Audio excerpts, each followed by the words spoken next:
آپ حیران ہوں گے اور پریشان بھی ہوں گے جب اس بات کے بارے میں آپ کو پتہ چلے گا کہ جابر بن حیان کو دنیا کا پہلا مستند کیمیا دان خیال کیا جاتا تھا۔ اس کی اندازن تاریخ پیدائش 731 عیسوی ہے اور مقام پیدائش طوس یعنی خراسان تھا۔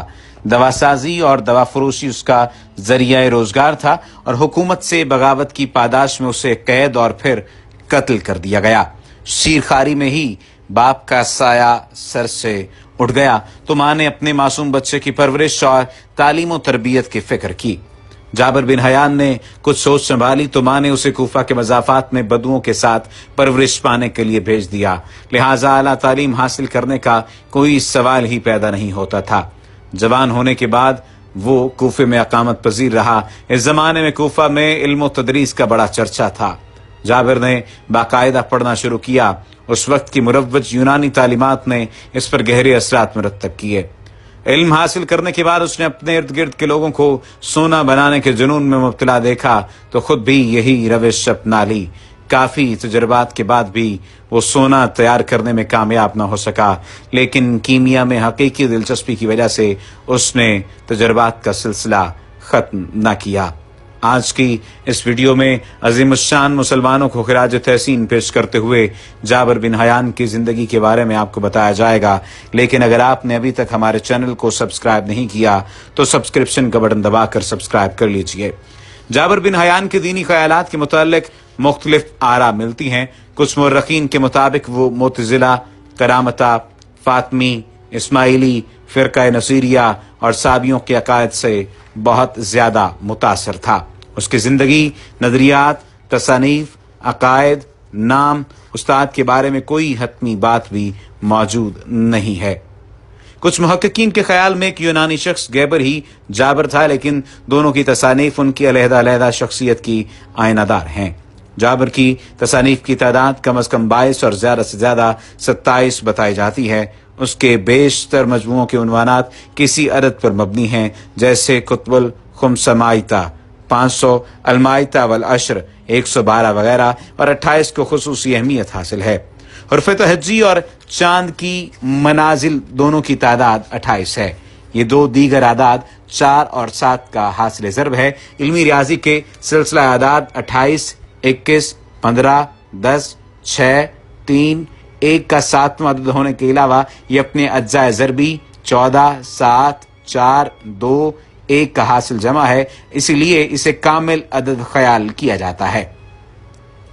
جابر کے ہاں 1، 3، 5، 8 کے سلسلے کا بھی بکثرت استعمال ہے، جس کا حاصل جمع 17 ہے۔ اسماعیلی عدد 17 کو بڑا مقدس اور مذہبی طور پر ہم سمجھتے ہیں۔ جابر کا نظریہ میزان عدد 17 ہی کی بنیاد پر ہے۔ جابر کی فکر میں نظریہ میزان کی حیثیت کلیدی ہے۔ قرآن کریم میں لفظ میزان متعدد جگہ پر آیا ہے۔ اس سے کائناتی توازن کے علاوہ دونوں جہاں میں اللہ کا عدل اور روز قیامت کی جزا و سزا بھی مراد ہے۔ اسلامی تصوف میں تصور میزان اہم کڑی ہے اور کائنات کا ذرہ ذرہ میزان کی منہ بولتی تصویر ہے۔ آفتاب، ماہتاب، جمادات، حیوانات، نباتات، تمام جاندار وغیرہ جاندار اشیاء کی حرکت اور سکون کا دار و مدار میزان پر ہے۔ میزان کائناتی اصولوں کا مرکز و محور ہے اور جابر کے نزدیک 17 کا عدد اسی توازن کا مظہر ہے جس کی بنیاد پر دنیا وجود میں آئی اور قائم ہے۔ یوں 19ویں صدی کے انگریز مفکروں کی طرح جابر بن حیان نے بھی سائنسی نظام کا رشتہ اپنے دینی عقائد کے ساتھ نتھی کر دیا تھا۔ یہ امر قابل ذکر ہے کہ پوری دنیا میں علمی، سائنسی اور فکری حوالے سے دوسری صدی عیسوی کے بعد کوئی اہم شخصیت پیدا نہ ہوئی تھی۔ بقراط، ارسطو، اقلیدس، ارشمیدس، بطلیموس اور جالینوس کے بعد صرف اسکندریہ کی آخری محقق ہائپاتھیا 4 صدی عیسوی میں گزری تھی۔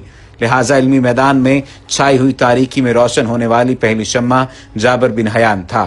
اس کے بعد 11ویں صدی تک مسلمان سائنسدانوں اور مفکروں کا غلبہ رہا۔ جابر بن حیان کی تمام تصانیف کا ترجمہ لاطینی کے علاوہ دیگر یورپی زبانوں میں ہو چکا ہے۔ تقریباً 800-900 سال تک کیمیا کے میدان میں وہ تنہا چراغ رہا تھا۔ 18ویں صدی میں جدید کیمیا کے احیا سے قبل جابر کے نظریات کو ہی حرف آخر خیال کیا گیا اور بطور کیمیا دان اس کا ایمان تھا کہ علم کیمیا میں تجربہ سب سے اہم چیز ہے۔ اس نے عملی طور پر دنیا کو دکھا دیا کہ کچھ جاننے اور سیکھنے کے لیے صرف مطالعے یا علم کے علاوہ خلوص اور تندہی کے ساتھ تجربات کی بھی ضرورت ہے۔ وہ ہم وقت کسی نہ کسی سوچ اور تجربے میں منہمک رہتا۔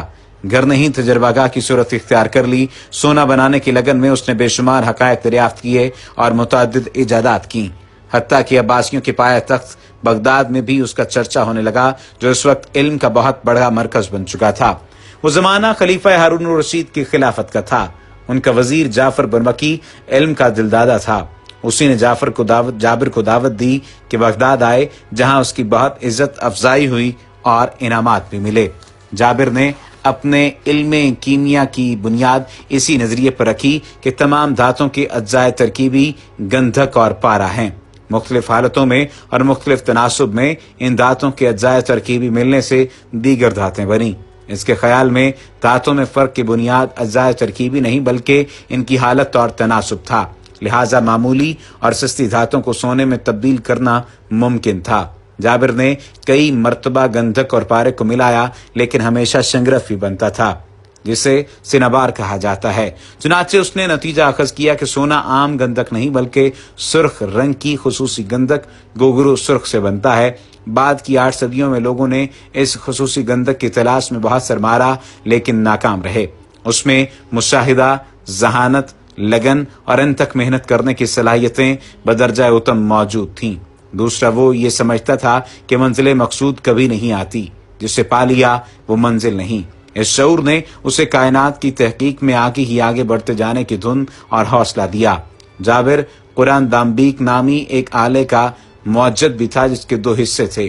ایک حصے میں کیمیائی مادوں کو پکایا جاتا اور مرکب سے اٹھنے والے بخارات کو نالی کے ذریعے آلے کے دوسرے حصے میں پہنچا کر ٹھنڈا کر لیا جاتا تھا۔ یوں وہ بخارات دوبارہ مائع حالت اختیار کر لیتے۔ کشید کا یہ عمل کرنے کے لیے آج بھی اسی قسم کا آلہ استعمال کیا جاتا ہے۔ اس کا موجودہ نام ریٹارٹ ہے۔ ایک مرتبہ اس میں سے بھورے رنگ کے بخارات اٹھے اور آلے کے دوسرے حصے میں جگہ ہو گئے جو تانبے کا بنا ہوا تھا۔ حاصل شدہ مادہ اس قدر تیز تھا کہ دھات گل گئی۔ جابر نے مادے کو چاندی کے کٹورے میں ڈالا تو اس میں بھی سوراخ ہو گیا۔ چمڑے کی تھیلی میں ڈالنے پر بھی یہی نتیجہ نکلا۔ جابر نے مایا کو انگلی سے چھوا تو وہ جل گئی۔ اس کاٹدار اور جلانے کی خصوصیت رکھنے والے مایا کو اس نے تیز آب یعنی تیزاب کا نام دیا۔ پھر اس تیزاب کو دیگر متعدد دھاتوں پر آزمایا، لیکن سونے یا شیشے کے علاوہ سب دھاتیں گل گئیں۔ جابر مزید تجربات میں جٹ گیا۔ آخر کار اس نے بہت سے کیمیائی مادے مثلاً گندھک کا تیزاب اور ایکواریجیا بنائے، یعنی کہ اس نے ایک ایسا تیزاب بنایا جس سے سونے کو بھی پگھلانا ممکن تھا۔ اس نے دھات کا کشتہ بنانے کے عمل میں اصلاحات کی اور بتایا کہ دھات کا کشتہ بنانے سے اس کا وزن بڑھ جاتا ہے۔ عملے کشید اور فلٹر کا طریقہ بھی اس کا ایجاد کردہ ہے۔ اس نے کلماؤ یعنی کرسٹلائزیشن کا طریقہ اور 3 قسم کے نمکیات دریافت کیے۔ اس کے علاوہ لوہے کو زنگ سے بچانے، لوہے پر وارنش کرنے، موم جامہ بنانے، چمڑے کو رنگنے اور خضاب بنانے کا طریقہ بھی اسی نے دریافت کیا۔ دنیا اپنی ڈگر پر چلتی رہی اور جابر اپنے تجربات و مشاہدات کی کائنات میں محو رہا۔ کیمیاوی مرکبات کو پکانے سے پیدا ہونے والے دھوئیں نے اس کی بینائی کو متاثر کیا۔ تیزابوں سے اس کی انگلیاں جلستی رہیں۔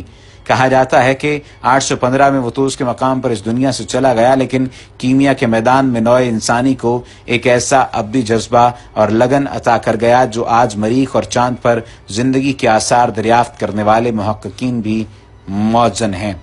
سوال یہاں پر یہ اٹھتا ہے کہ اس عظیم سائنسدان کو، اس عظیم کیمیادان کو دنیا کا پہلا مستند کیمیادان خیال کیا جاتا ہے، پھر اسے قتل کیوں کیا گیا؟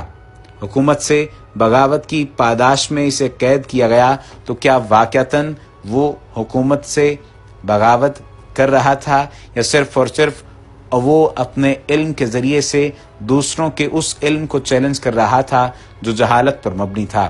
جس نے اتنی ایجادات کی، اس کے لیے یہ تمام تر باتیں، یہ تمام تر چیزیں یعنی قید اور پھر اسے قتل کر دیا جانا، ایسی ہی سزا اسے کیوں ملی؟ اور ہم ہمیشہ سے اپنے محسنوں کے ساتھ ایسا ہی کیوں کرتے آئے ہیں؟ یہ سوال بڑا اہم سوال ہے۔ ہمیں اس کا جواب تلاش کرنا ہے، اور دوسری جانب ہمیں اس بات کو بھی یقینی بنانا ہے کہ اپنے محسنوں کے بارے میں زیادہ سے زیادہ جانیں اور ساری دنیا کو اپنے محسنوں کے بارے میں بتائیں کہ یہ ہمارے محسن تھے، انہوں نے نہ صرف ہم پر احسان کیا بلکہ پورے عالم انسانیت پر احسان کیا۔ وما علینا الا البلاغ المبین۔